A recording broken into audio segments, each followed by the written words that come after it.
Hi, we move to the next video, this case study in fundamental analysis.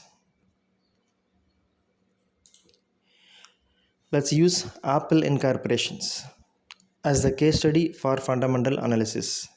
Apple is one of the most well-known companies globally, making it a prime example to illustrate how fundamental analysis can be applied to evaluate a company's financial health and intrinsic value.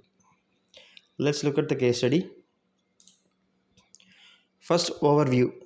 Brief introduction to Apple Incorporations, including its business segment, example iPhone making, Mac services, etc. To analyze the Apple financial statements, ratios, qualitative factors, and overall valuation. This is the purpose of this case study.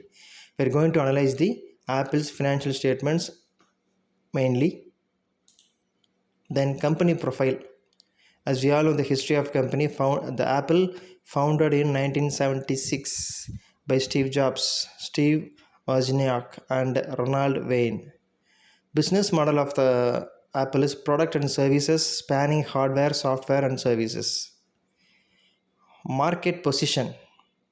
Leading technology company with a strong brand and a loyal customer base. Income statement analysis. This is focusing on the financial year 2023. Revenue. Everything is mentioned in US dollar.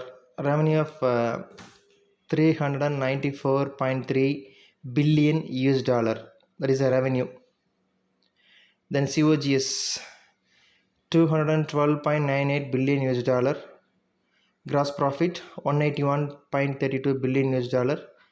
Operating expenses 43.94 billion US dollar. Net income $100 billion. Key metrics.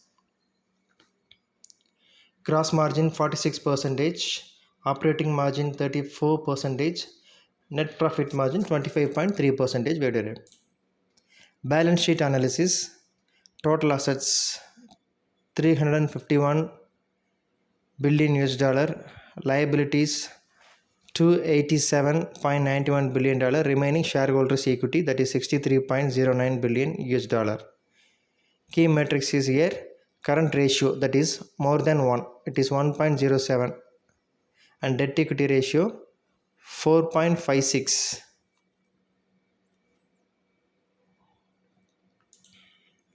Cash flow statement analysis. Operating cash flow 121.47 billion US dollar, and investing cash flow 11.45 billion US dollar, and financing cash flow 104.95 billion US dollar. Free cash flow, that is calculated as operating cash flow minus capex, that is FCF. Actually, it is a free cash flow to the firm after all paid up. Once the amount is settled to creditors and preferential shareholders, whatever the amount is available to the equity shareholders, so the remaining amount is what we call free cash flow to the equity holders. So here the free cash flow is the meaning for free cash flow is nothing but cash flow available after all commitments. So it is calculated as operating cash flow minus capital expenditure. Financial ratios. We are analyzing the data of the Apple by using the liquidity ratios. It shows current ratio 1.07, quick ratio 1.02, profitability ratio ROA 28.5%, ROE 158.2, net profit margin 25.3%. As far as the ROE is concerned, return on equity, one has to check whether the ROE is going up or going down. Whether the ROE is going up or going down, it is very, very important for that. What is the reason behind that? Which factor pushes up the ROE, go up or down? So that factor must be analyzed. If the ROE is going up because of the operating ratios, that is operating efficiency, that's good. or else if the ratio is going up because of the asset turnover ratio, that's also good. If it is going up because of the financial leverage, that's not good for the company, because the debt fund will push up the ROE up. That might be one of the reason. So one should check while analyzing the ROE by using the DuPont analysis method. He has to clearly check whether the ROE is going up or down because of these three factors: operating efficiency, asset use efficiency, and debt. Qualitative analysis. Management. Tim Cook is a CEO. Strong leadership with a focus on innovation and efficiency. Competitive advantage. Strong brand.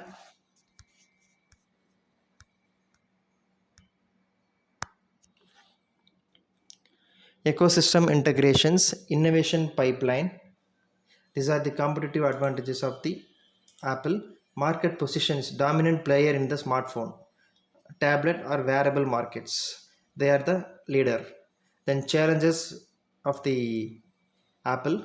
Dependence on iPhone sales. Global supply chain risk.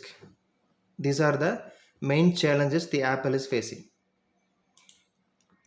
Then economic indicators, macro factors and industry trend. As far as the macro factor is concerned, global GDP growth, consumer spending trends, interest rate are the macro factors. Industry trends, growth in the technology sector, increasing demand for digital services, innovations in AI and AR, VR. So this is the industry trend for the Apple.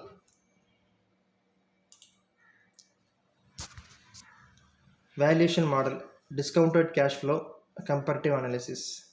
Assumptions, growth rate is 5%. This already, the numbers are already worked.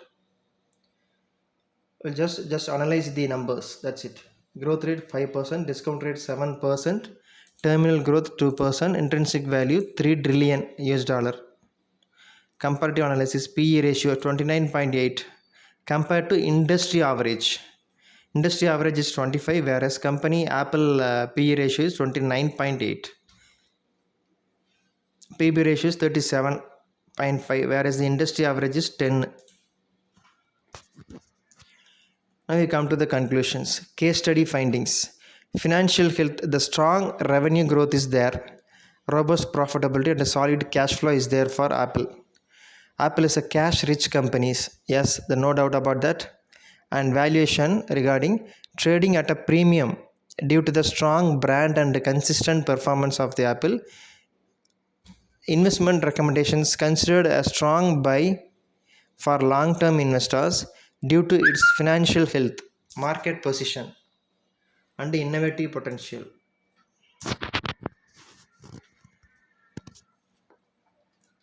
Summary: Apple's strong financial health, robust cash flow, and strategic market position make it an attractive investment.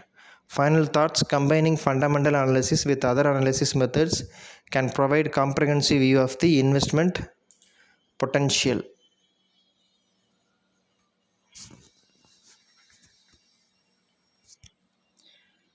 The pros and cons of the fundamental analysis. Pros: long-term perspective, informed decision making, value investing. The cons are: for making fundamental analysis, it's very time consuming. Influence of emotions and complexity, that is, understanding a financial statement is a bit of complex and ratios may be challenging for the inexperienced investors. So the conclusion is,